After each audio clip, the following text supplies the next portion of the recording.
Felix here. The macro out today was a shocker, and not in a bad way, but actually in a surprisingly good way.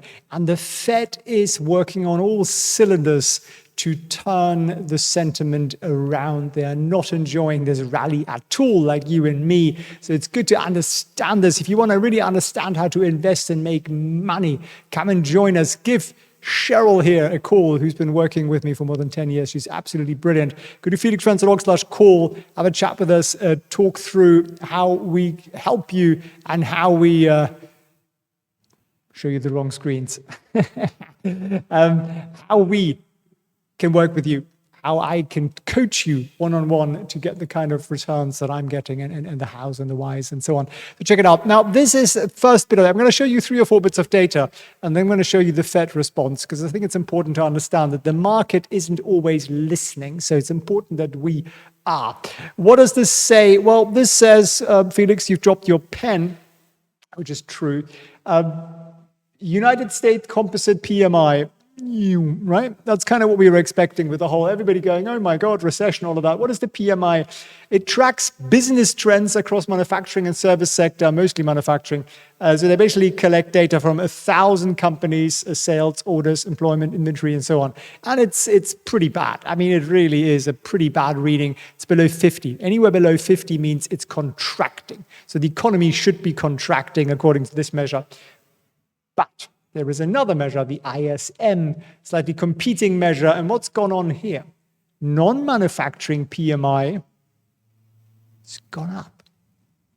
That was not expected. And it's most unwelcome by the Fed. Most unwelcome.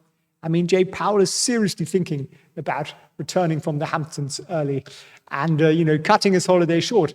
How about factory orders? US factory orders, you'd think, with all the misery and all the nasty manufacturing data we're getting, and apparently, the end is near kind of stuff, that factory orders will be falling. Nope, they have gone up. They've gone up substantially.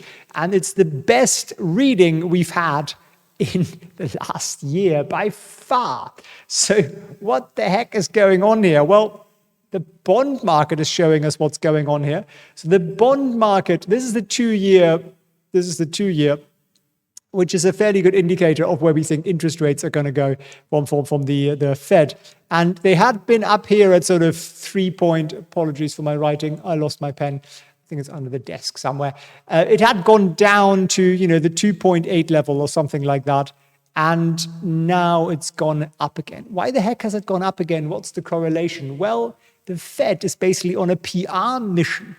And the PR mission is this: every single Fed president who is not sconced away somewhere on holiday is saying, President Mary Daly saying, we're still resolute, completely united in the objective of getting inflation to around the 10%, the 2% rather, 10% target.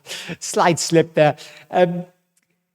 Loretta Mester, Chicago Charles Evans, also said the same thing, triggering Treasury yields Tuesdays to spike once again. It's likely become appropriate to slow the pace of increases. Well, yes, that's no longer what they want us to get out there. They're in fact saying we are still quite far away. Evans saying policymakers are probably at least a couple of reports away from seeing the kind of improvements in inflation data we'd like to get. So saying basically the next 2 or 3 meetings, we're going to get significant rate hikes. And do bear in mind, Jay Powell did say at the last press conference that a 0.75% rate hike is possible. The market's not pricing that in anymore. The market's now thinking, well, no, it's going to be better than that. And here it says, I'm really looking to see what the data tells us. Bullard, of course, being out there, being Bullard, saying he wants to front load, he still wants the rate hikes to go up to 4%. And that's not what we are seeing in the bond markets. And what does that therefore mean? It means the Fed's not going to be very happy. The Fed needs the market to believe that they are serious about inflation. And the market at the moment kind of thinks, yeah, I don't really believe you anymore.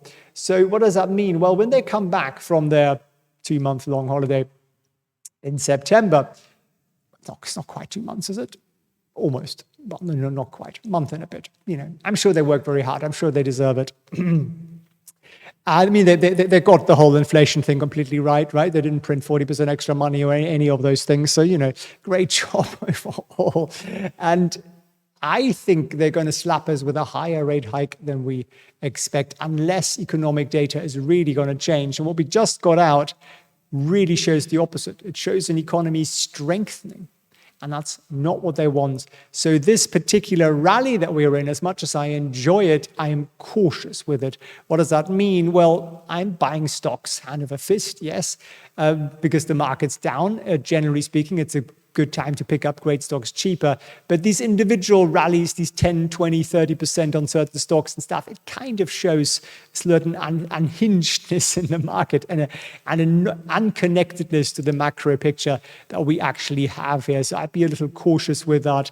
If you want to understand really what the macro works, I'm an old economist here, a former banker and former corporate lawyer, and pretty reasonable investor. We're up 110% or something like that on the options portfolio. Check out felixfriends.org/options for the options side of things. Write down that coupon code FREEDOM and to really work with me, like literally one-on-one. Check out felixfriends.org/coaching. Read that page, scroll down to it, book a call with us. They are free and friendly. And I think no matter what you do, you'll walk away with some real inspiration from that and some new thoughts on what to do and how to take it forward and how to make money here.